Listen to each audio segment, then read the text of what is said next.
નમસ્કાર મિત્રો, આજે આપણે જોઈશું ધોરણ 9 ગુજરાતી વિષયમાં જે પ્રથમ એકમ છે સાંજ સમય સાંભળ્યો. આ એકમનું સંપૂર્ણ સ્વાધ્યાય આપણે આ વિડીયોમાં જોવાના છીએ. તો અહીંયા તમે જોઈ શકો છો સ્ક્રીન પર કંઈ સ્વાધ્યાય આપવામાં આવેલું છે. પ્રથમ પ્રશ્ન છે, નીચે આપેલ વિકલ્પોમાંથી સાચો વિકલ્પ પસંદ કરી ખરાની નિશાની કરો. પ્રશ્ન 1 છે, ગોવાળમાં ગિરધર કેવા શોભી રહ્યા છે? તેમાં જવાબ આવશે ઓપ્શન ડી. બી અને સી બંને જવાબ છે. સૌપ્રથમ બી છે, તારામંડળમાં ચંદ્ર જેવા. ત્યારબાદ છે જવાબ સી, સોનામાં જડેલા હીરા જેવા. સાચો જવાબ આવશે ઓપ્શન ડી, બી અને સી બંને જેવા. પ્રશ્ન નંબર 2, હરિહરધનનો વીરો એટલે? તેમાં સાચો જવાબ આવશે ઓપ્શન સી, બલદેવજીના ભાઈ. પ્રશ્ન નંબર 3, ભગવાન શ્રી કૃષ્ણએ ખાલી જગ્યા. તેમાં જવાબ આવશે ઓપ્શન બી, પીળા રંગના વસ્ત્રો પહેર્યા છે. પ્રશ્ન નંબર 4, શ્રી કૃષ્ણની શોભા જોઈને નરસિંહ મહેતા. જવાબ આવશે ઓપ્શન ડી, હરખ પામી રહ્યા છે.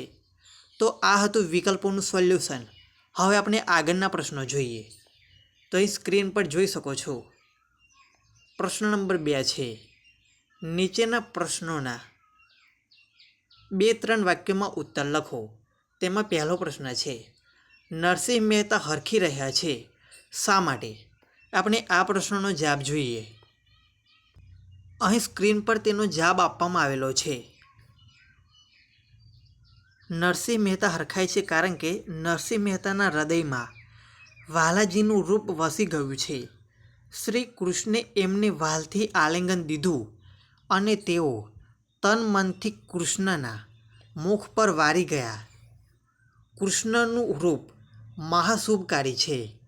આથી નરસિંહ મહેતા વાલાજીની શોભાને સતત નિરખીને હરખાય છે. આ હતો પ્રથમ પ્રશ્નનો જવાબ. ત્યારબાદ છે પ્રશ્ન નંબર 2, કાવ્યના આધારે સાંજના સમયનું દ્રશ્ય આલેખો. તો આપણે બીજા પ્રશ્નનો જવાબ જોઈએ. અહીંયા બીજા પ્રશ્નનો જવાબ આપેલો છે. તો અહીં સ્ક્રીન પર જે જવાબ છે તેનો તમે સ્ક્રીનશોટ પણ લઈ શકો છો અથવા તો વિડીયો સ્કીપ કરીને પણ લખી શકો છો. સાંજની સમયે કૃષ્ણ વૃંદાવનથી આવી રહ્યા છે. કૃષ્ણની આગળ ગોધન અને પાછળ સાજન એટલે કે ગોવાળોનું વૃંદ છે. શ્રી કૃષ્ણે મસ્તક પર મોર મુગુટ ધારણ કર્યો છે અને કાનમાં કુંડળ ઝૂલે છે. શરીરે પીતાંબર અને ફૂલની પછેડી પહેર્યા છે. આ પછેડી ચુવા ચંદનની સુગંધથી મહેકે છે. આ છે બીજા પ્રશ્નનો જવાબ.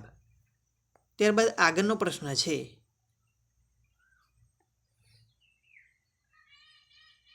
નીચેના પ્રશ્નોના 7-8 વાક્યોમાં ઉત્તર લખો. તેમાં છે પ્રશ્ન 1, કૃષ્ણરૂપ મહાશુભકારી છે એમ કવિ શા માટે કહે છે? તો આપણે આ પ્રશ્નનો જવાબ જોઈએ. અહીં સ્ક્રીન પર તમે એનો જવાબ જોઈ શકો છો અને વિડીયોનો સ્ક્રીનશોટ પણ લઈ શકાય તેમ છે. અહીંયા તેનો જવાબ છે, સાંજને સમયે વૃંદાવનથી આવતા શ્રી કૃષ્ણનું રૂપ મનને મોહ પામાડનારું છે. કૃષ્ણે મસ્તક પર મોર મુગુટ ધારણ કર્યો છે. એમના કાનમાં કુંડળ ઝૂલે છે.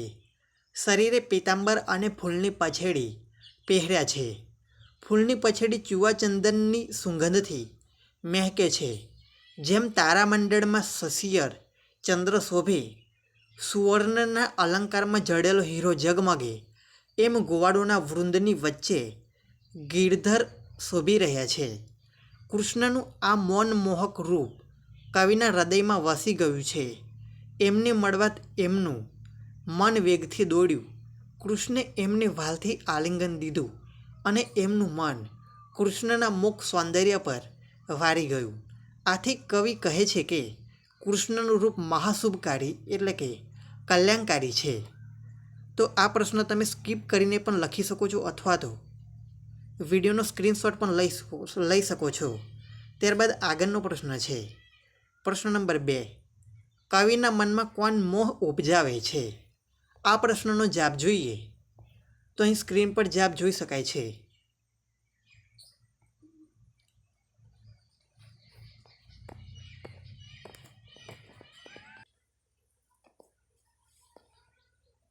સાંજને સમયે વૃંદાવનથી આવતા શ્રી કૃષ્ણે મસ્તક પર મોર મુગુટ ધારણ કર્યું છે.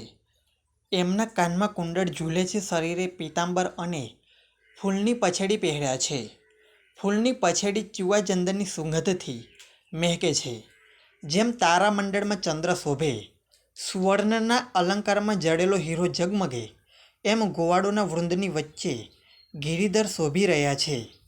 શ્રી કૃષ્ણનું આ મનમોહક રૂપ કવિના હૃદયમાં વસી ગયું છે. એટલે કે કવિના મનમાં શ્રી કૃષ્ણ મોહ ઉપજાવે છે. તો આ હતું એકમ એકનું સંપૂર્ણ સોલ્યુશન, કે જે સ્વાધ્યાય છે તેનું સંપૂર્ણ સોલ્યુશન. આવા જ દરેક વિષયના અને દરેક એકમના સ્વાધ્યાય મેળવવા માટે અને તેનું સચોટ સોલ્યુશન મેળવવા માટે ચેનલને લાઇક, શેર અને સબસ્ક્રાઈબ જરૂરથી કરજો.